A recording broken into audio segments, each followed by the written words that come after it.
Buenas tardes a todos. Vamos a dar comienzo a estas jornadas sobre la problemática de la comprobación de valores en la Comunidad Valenciana, que seguramente ninguno de vosotros tenéis ningún problema de estos en vuestro despacho, ¿verdad? No conocemos este tema. Las diferencias de interpretación entre la vertiente administrativa y jurisdiccional. Para ello contamos con Sonia Díaz Español, que ya la conocemos todos nosotros, inspectora de tributos de la Generalitat Valenciana. Cuando quieras, Sonia, expliquemos la comprobación de valores. Vamos a ver una especie de presentación de lo que es el método de comprobación de valores. Luego os comentaré que lo que no ha cambiado es en relación con el dictamen de peritos. Cierto es que los tribunales ya van admitiendo esa forma de motivar que tienen por parte de los peritos de la Administración, pero aún así siguen diciendo que es necesario, ante un dictamen de peritos, que exista visita ocular.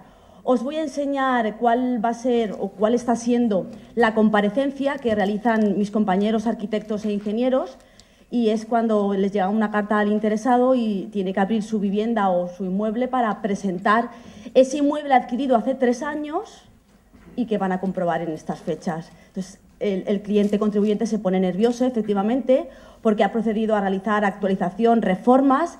Posiblemente esa reforma no se haya hecho, lo que todos sabemos, pues tienes el tío, el primo, el hermano que te ayuda, que te arregla el cuarto de baño, que te alicata, que tu padre es en fin, que no hay prueba documental de cómo se compró la vivienda a cómo está ahora. Yo al final de la sesión os daré algunos consejos que yo voy descubriendo y que os pueden servir a la hora de aconsejar a vuestros clientes. También deciros que hay una innovación importante, que lo que se pretende, y a mí me consta que es así, es conseguir la seguridad jurídica por parte del contribuyente, y es la famosa aplicación de las órdenes de coeficientes. Órdenes que se destaparon en diciembre de 2013, con efectos retroactivos para todo el ejercicio 2013, con elevación de los tipos de coeficientes para algunos municipios, perjudicando a los contribuyentes, y a pesar de todo eso, se sigue adelante. En febrero de 2014 se publicó la orden de 2014, por lo menos ya teníamos unos días ya para poderla asimilar, y hace poquito, de hecho, en la carta de presentación o de invitación que os ha hecho llegar en la asociación, os ponía el proyecto de orden de 2015 porque aún no se había publicado. El 27 de enero se ha publicado ya la orden, que comentaremos, trataremos. Veréis que está en las mismas líneas que las otras 2 órdenes anteriores, pero gracias a Dios se ha disminuido en un 13% los coeficientes, por aquello de adecuarse al mercado inmobiliario. Claro está, si tenemos en cuenta que hace ya un par de años que la Ley de Presupuestos Generales del Estado va actualizando los valores catastrales, pues es como una especie de bonificación encubierta. Yo disminuyo el coeficiente, pero es que el Estado se encarga de aumentar el valor catastral. Entonces también discutiremos un poco hasta qué punto esa disminución que dicen del coeficiente es real o es simplemente, pues eso, una falacia. Como os decía, en la presentación que os hicieron llegar por parte de la asociación, la orden actual es la Orden 1/2015, que se publicó el 27 de enero por parte de la Consellería, y van a ser los coeficientes aplicables a los bienes inmuebles urbanos en las 3 provincias, en Castellón, Valencia y Alicante. En esa orden, además de en su anexo especificar los coeficientes aplicables, que como os digo, disminuyen una media del 13% respecto al año anterior, está también la metodología de cálculo, que yo me he leído detenidamente, cosa que no había hecho anteriormente, pero por eso de que venía aquí, por si alguien me preguntaba, he intentado hacer un extracto de cómo se ha conseguido ese coeficiente, que luego os explicaré. La verdad es que tiene mérito, ¿no? El cálculo del coeficiente tiene mérito. ¿Y cuáles van a ser las reglas de aplicación? Cuando desarrollemos la orden veremos que no todos los inmuebles urbanos pueden sujetarse a esa orden. Obviamente, si un inmueble no tiene valor catastral, difícilmente se le va a poder aplicar el coeficiente. Eso es como mero ejemplo. Como os decía, pasamos a ver lo que es ya la comprobación de valores.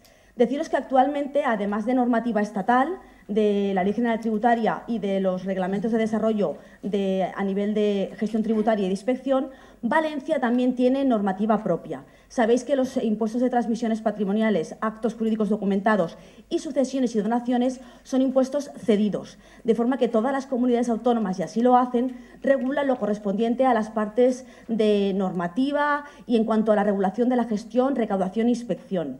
De ahí que actualmente en Valencia, después de las modificaciones que sufre por leyes de medidas, está la Ley 1397, que todos me imagino que conocéis, que es la ley del tramo autonómico del impuesto sobre la renta de las personas físicas y otros tributos cedidos.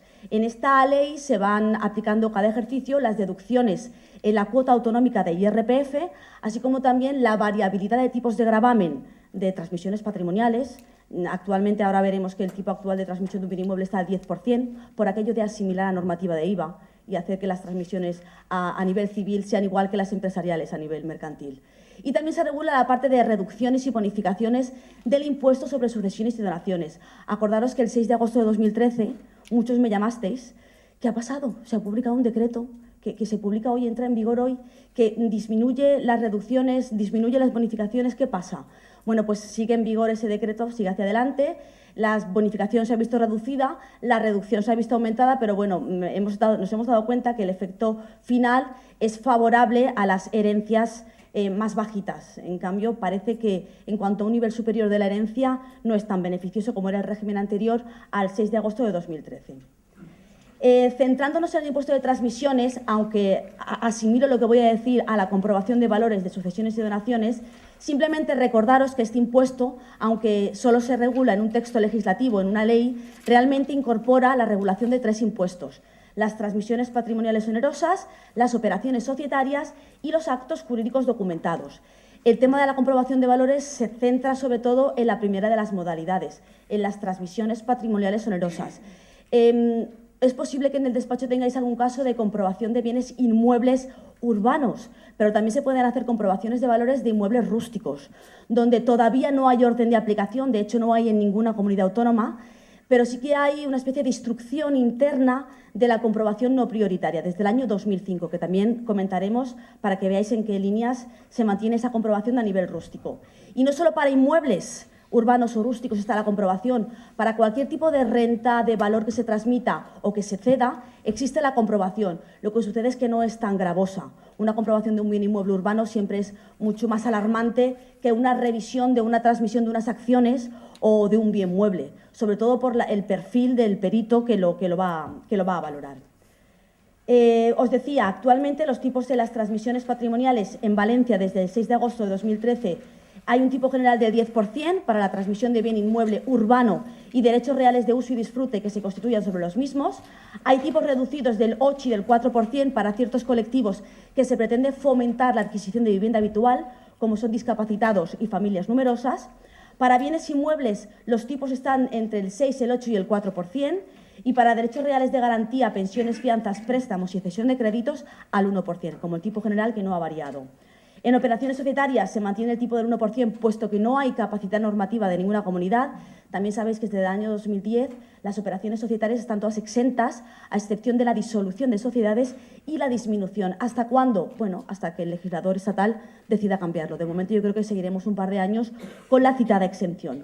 Y por último están los actos jurídicos documentados, que como ya sabéis es un gravamen puramente documental que grava documentos, en concreto 3 tipos de documentos: los documentos notariales, como las escrituras, actas y testimonios; los mercantiles, como la letra de cambio o cualquier documento que haga una función de giro; y por último los documentos administrativos, que grava las anotaciones preventivas y la transmisión y rehabilitación de grandezas y títulos nobiliarios. ¿Qué problema hay entre el ámbito civil y el ámbito mercantil? Bueno, la posible doble imposición IVA-transmisiones. ¿Qué interesa más? ¿Que una operación vaya por IVA, por el impuesto sobre el valor añadido, o que esa misma liquidación u operación vaya por transmisiones? Siempre va a interesar IVA, porque el IVA no es un coste para el empresario. El empresario en sus ventas diarias repercute un IVA, en sus compras lo soporta y luego liquida con Hacienda. Bien mensual o trimestralmente hace esas declaraciones de IVA a devolver o bien a ingresar. ¿Qué sucede con transmisiones patrimoniales? Que es un impuesto que grava el tráfico civil y que no es deducible. Es decir, es un gasto para el sujeto pasivo. ¿En qué figura os tenéis que fijar para no equivocaros y saber realmente qué ámbito de tributación vais a trabajar? Siempre la figura del transmitente. Si el vendedor, el transmitente, es un empresario profesional que actúa en su ámbito de actividad, la operación va por IVA, con la buena noticia de que en IVA no hay comprobación de valores, que Hacienda admite el valor declarado como buen valor. De forma que interesa porque el IVA es deducible para el empresario y además interesa porque no hay comprobación de valores. Sabéis que con la reforma tributaria ha cambiado los requisitos para la renuncia a la exención de IVA, ¿verdad? La reforma de este año 2014 para aplicar el 2015, anteriormente el apartado 2 del artículo 20 de la Ley de IVA para renunciar a las exenciones inmobiliarias de IVA exigía 3 cosas.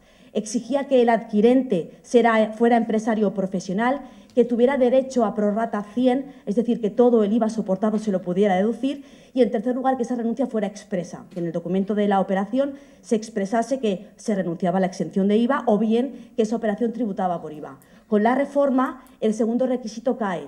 Ya no hace falta que el adquirente tenga derecho a prorrata 100.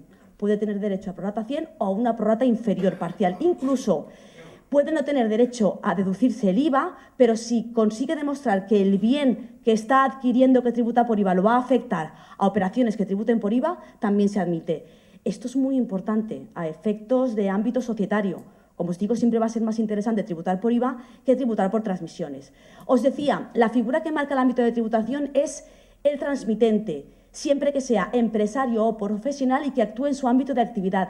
Si ese empresario o profesional no actúa en su ámbito, la operación no va por IVA, la operación va por transmisiones patrimoniales. No confundáis el transmitente, que como os he dicho, es el que marca el ámbito de tributación, con el sujeto pasivo. El sujeto pasivo de IVA es el mismo, es el vendedor, es el transmitente, pero en transmisiones patrimoniales no. El sujeto pasivo en transmisiones es el beneficiario material de la operación. En una compraventa, por tanto, el comprador. Lo digo para que no confundáis los sujetos pasivos de cada impuesto con la figura que nos va a marcar el ámbito de tributación. En definitiva, las comunidades autónomas, dado que transmisiones lo regulan ellas y además la recaudación nos la quedamos nosotros, siempre vamos a intentar que la operación tribute por transmisiones. Porque además, como después podemos aplicar el procedimiento de comprobación de valores, pues eso, siempre vamos a intentar que siga por esa línea.